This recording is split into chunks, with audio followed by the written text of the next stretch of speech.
This is Including You, the new series from Lead at Any Level. Including You features stories from chief diversity officers and other executives who are creating inclusive cultures in their organizations. Our goal is to show what's working in companies just like yours, to give you the tools you need to keep pushing for progress in your own workplace. We want to create belonging and opportunity for everyone, including you. And now here's your host, Amy C. Waninger.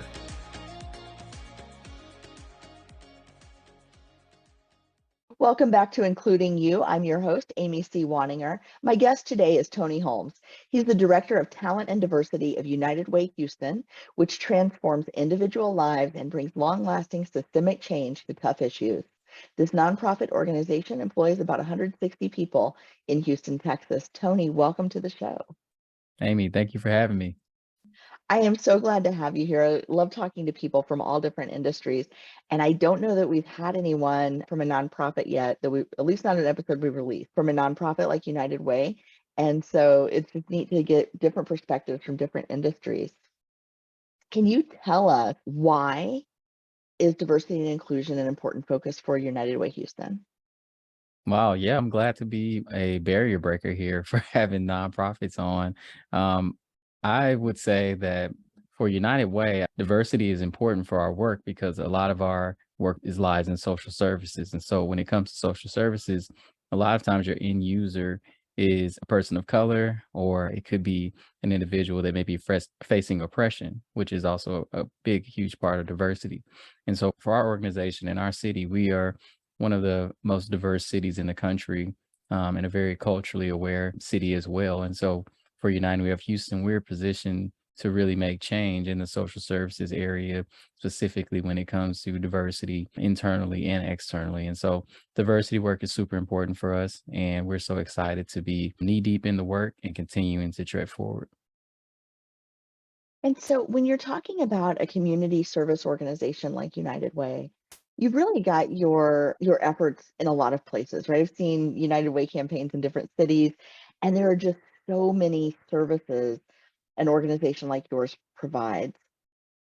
What are you doing internally around diversity and inclusion that's having an impact on broadly with the services that you provide, or specifically internally to your 160 employees?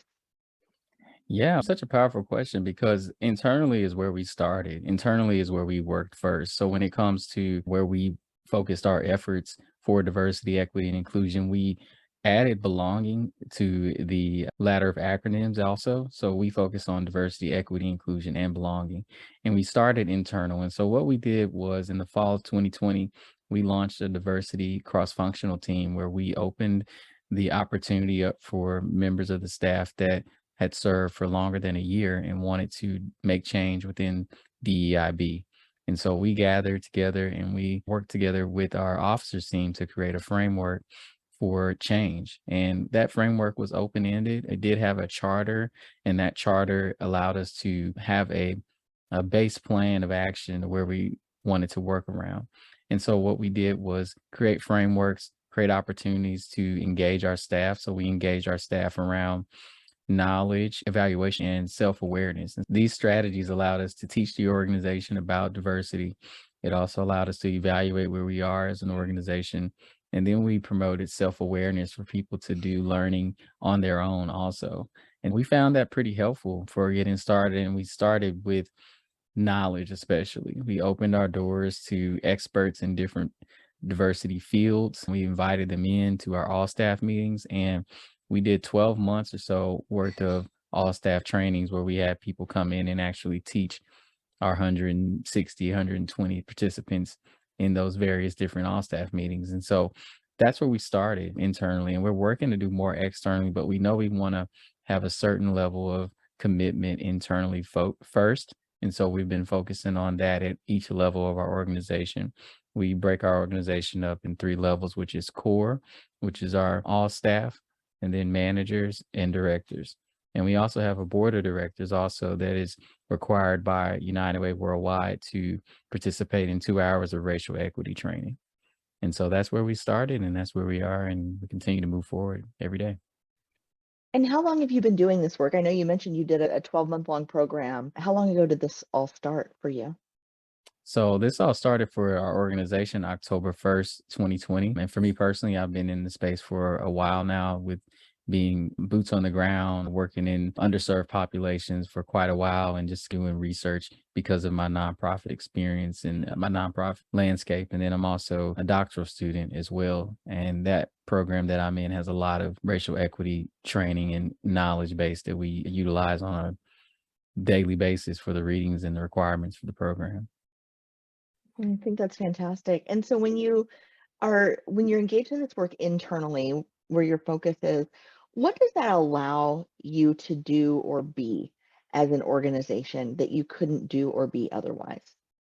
Wow, that's a great question. I'd say for us, the internal work really just allows us to take off the imposter syndrome because if we're doing the work internally, then we can now proudly push out more services to communities of color and challenge our corporate partners to do the same. When we're doing the work, it also allows us to measure to see if we're actually making change and making successful strides towards this work. I know we'll talk a little bit about what measurement looks like for us also. But for our organization, we find it important to walk the walk. We walk the walk in our hiring practices. We walk the walk in our equity lens is how we look at various different facets of our organization.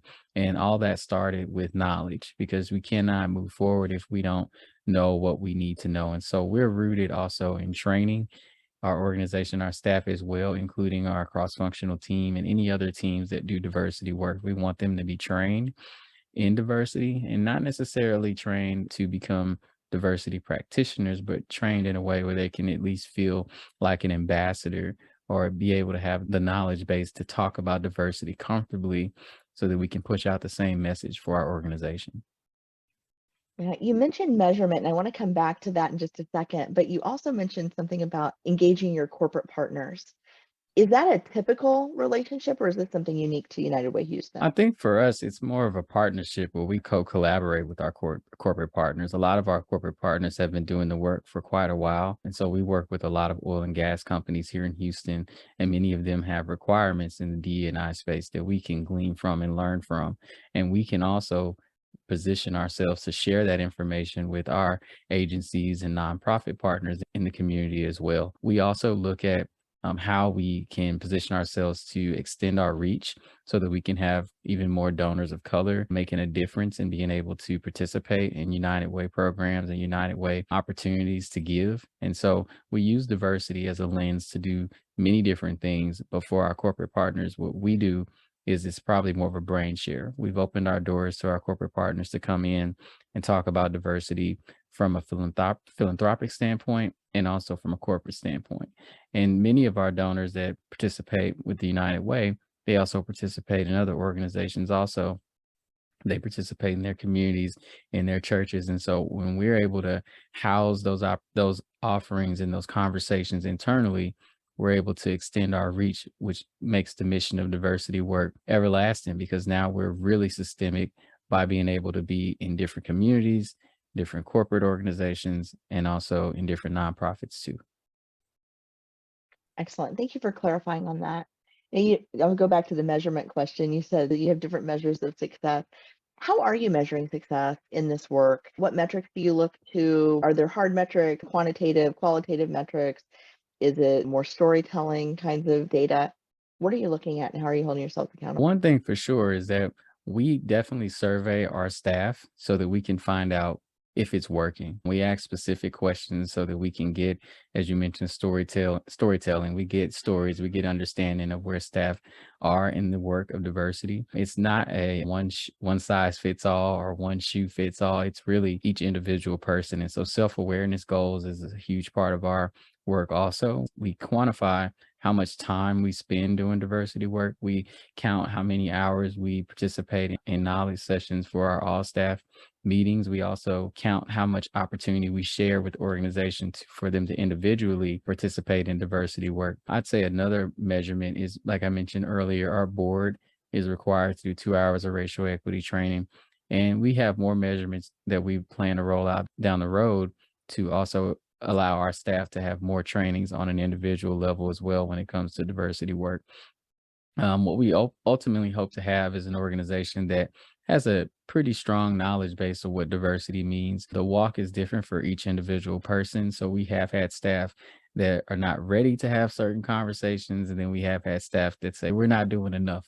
So you have to find a balance and you have to find an approach that makes diversity a word or a buzzword that doesn't have a negative connotation. We don't want to offend people, but we also want to be honest and truthful about the work of diversity, equity, and inclusion. That's how we work to build our measurement practices. And it's an ever growing, ever changing process. And we're excited to continue to walk down the road and continue to find new measurement strategies that really allows us to hold our organization accountable.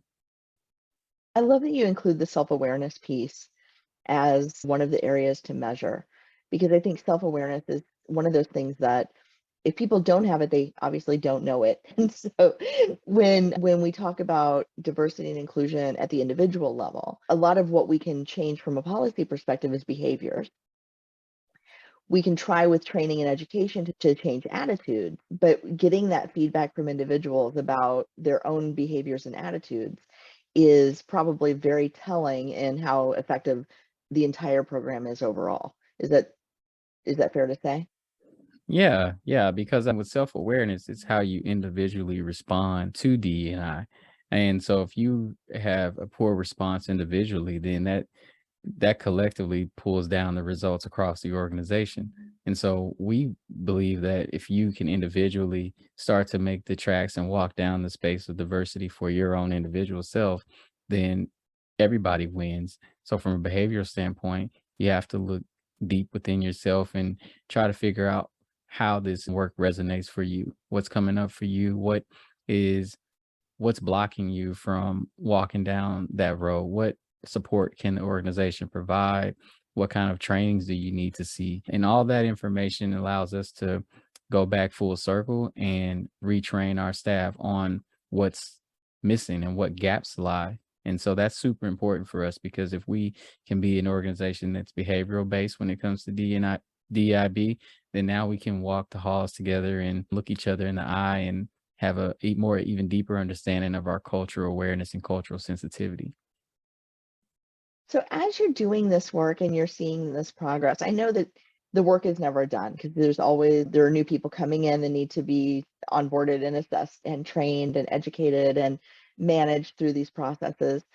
But aside from just continuing to operationalize what you've done so far, what do you see as the next initiative or the next level of success for United Way Houston in this work? I think what's next for us is going to be cross collaboration across the United Way network. So we want to be able to partner with our United Way partners across the country, even across the world that are doing DEI work. We also are in conversations with United Ways of Texas so that we can work statewide and regionally also. Do we currently have an opportunity to sit on United Way worldwide calls within diversity, equity, and inclusion. So we are able to hear what's happening across the network, which really makes our work even stronger because we can thought partner with other organizations, but we want to bring them in-house so that we can pair up and really work together to not only make our United Way of Houston stronger, but make our United Way of worldwide stronger also. So the more that we can brain share, the more that we can thought partner,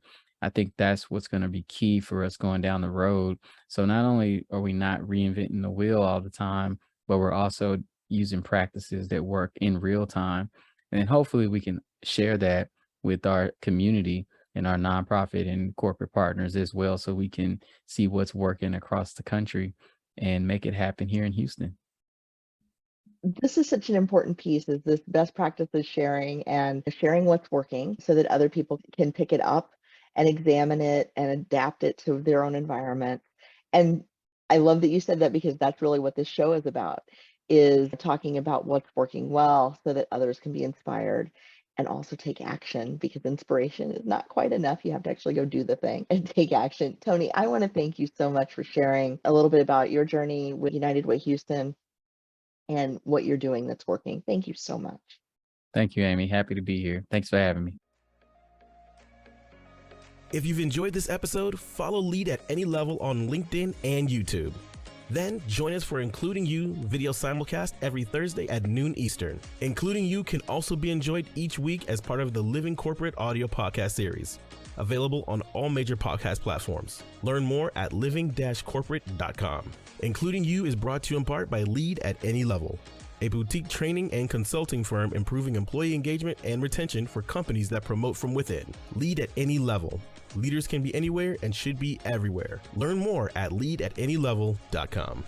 Lead at Any Level and its logo are registered trademarks of Lead at Any Level LLC. The views and opinions of guests on our show do not necessarily reflect the positions of Lead at Any Level, Living Corporate, or the sponsors of Including You. That's it for this week's episode of Including You. Join me next week when my guest will be Paris Jefferson from Full Stack Academy.